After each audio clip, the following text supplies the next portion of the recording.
Hello and welcome to our YouTube channel. Students, I am Amar and you are watching Amar Sir's English classes. In today's episode, we are going to do quantitative determiners as well as demonstrative determiners.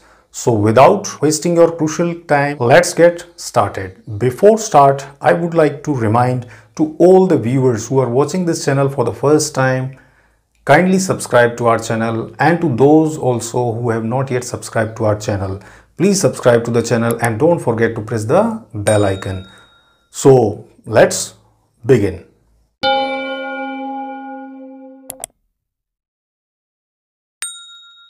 So quantitative determiners are the determiners which mention the quantity of a noun.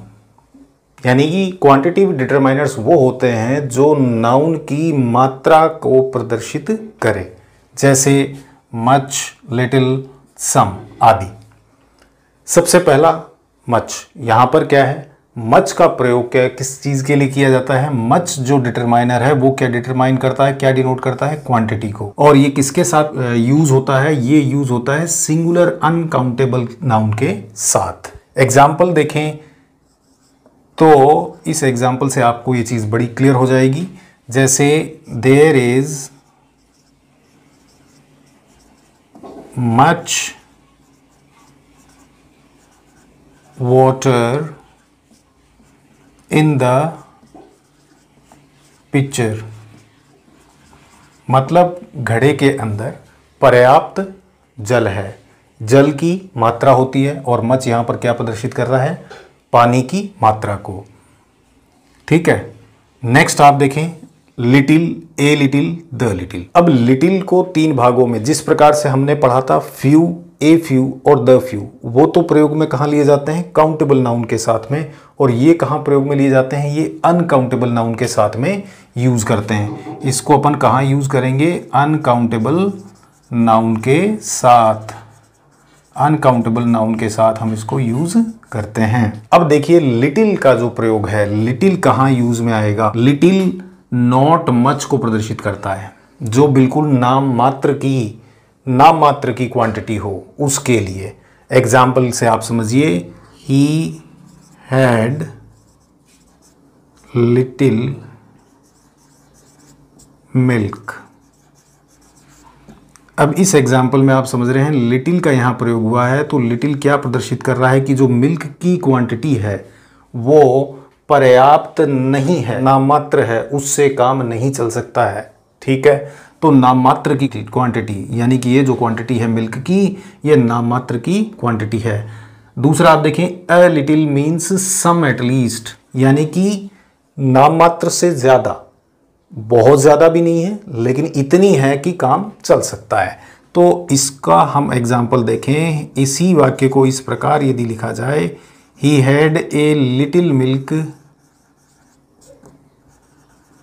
तो इस difference को आप clear समझ पा रहे हैं। A little लग जाने से मिल्क की मात्रा जो है वह कितनी है?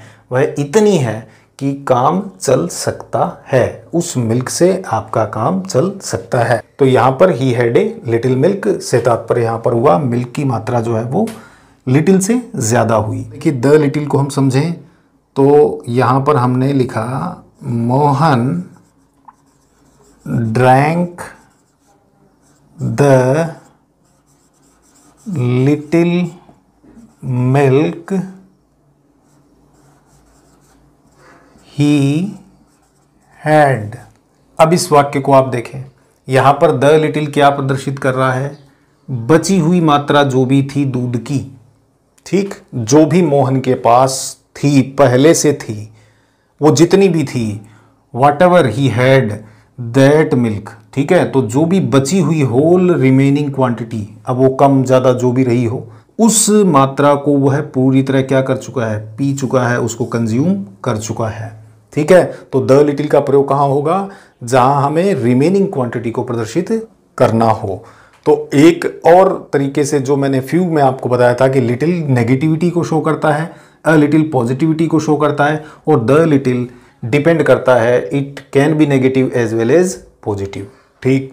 नेक्स्ट सम और एनी में आप देखें, it is used for both countable as well as uncountable. तो देखिए countable as well as uncountable क्यों? क्योंकि हमने इससे पहले वाले न्यूमरल डिटरमाइनर्स में भी सम और एनी का प्रयोग देखा था, तो इसे हम दोनों countable as well as uncountable में यूज करते हैं। वही यूज है सम का प्रयोग एफर्मेटिव सेंटेंस के लिए, और एनी का प्रयोग नेगेटिव इंटेरोगेटिव सेंटेंसेस के लिए। फॉर एग्जाम्पल हम समझते हैं सम का एग्जाम्पल देखिए, देयर इज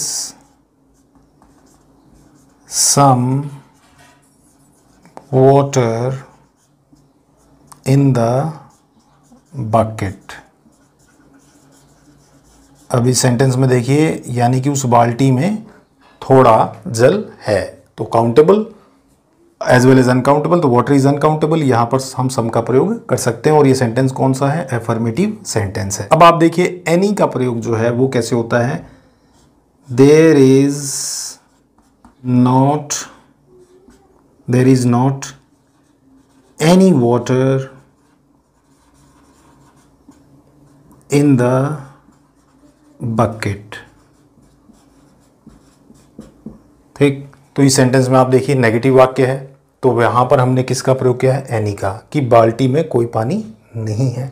ठीक है, तो अनकाउंटेबल्स के लिए हम इसका प्रयोग करते हैं। अब अपन देखेंगे जो लास्ट डिटरमाइनर्स है वो है डेमोन्स्ट्रेटिव डिटरमाइनर्स। तो let's see that. So demonstrative determiners are the determiners which point a thing, place और ए पर्सन। अब देखिए इसके एग्जाम्पल के तौर पे आप देखें तो क्या होते हैं demonstrative determiners? This, that, these, those. ठीक, दिस जो है वो सिंगुलर नाउन के साथ यूज होता है, तो इसके एग्जाम्पल को देखिए, it is used with singular noun. Okay, singular nouns के साथ में इसको हम यूज करते हैं। And it is used for the near one. ठीक है, नियर वन यानी पास वाले के लिए, सिंगुलर और पास वाले के लिए। एग्जाम्पल के लिए देखें, this boy is very intelligent. ठीक, यह बच्चा जो है, यह लड़का जो है, यह बहुत बुद्धिमान है। ठीक, कौन सा लड़का? वह जो पास में है, the boy sitting near to us. Okay, तो for that will use this. Now that is use for singular noun and it is use for the far one, यानी दूरी पर जो है। ठीक है, ये भी है तो सिंगुलर ही, लेकिन ये दूरी पर के लिए। जैसे that girl is not intelligent, यानी वह लड़की जो है वह बुद्धिमान नहीं है। तो ये जो गर्ल है ये कौन सी? दूरी पर जो है। ठीक है, जो मेरे पास है दिस बॉय यानी समीप वाला, तो this boy is very intelligent, that girl is not intelligent. ठीक, तो ये दूर के लिए, लेकिन दोनों ही सिंगुलर पर्पसेस के लिए यूज करते हैं। अब देखिए दीज जो है वो क्या होगा? प्लूरल के लिए यूज होगा, प्लूरल नाउन के साथ। दूसरी बात ये होगा नियर वन के लिए। ठीक है, जैसे एग्जाम्पल के लिए देखें, दीज बुक्स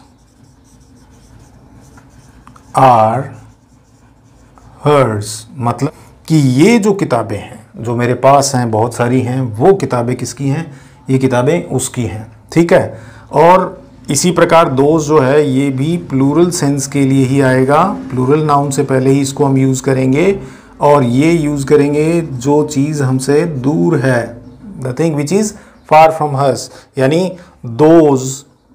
तो दोज का एग्जाम्पल देखिए, दोज बॉयज आर टॉकिंग, यानी वो लड़के जो हैं जो मेरे पास नहीं है, दूरी पर हैं। ठीक है, तो उनके लिए बहुवचन में, तो दोज बॉयज आर टॉकिंग, कि वो बॉयज जो हैं वो क्या कर रहे हैं? बातें कर रहे हैं।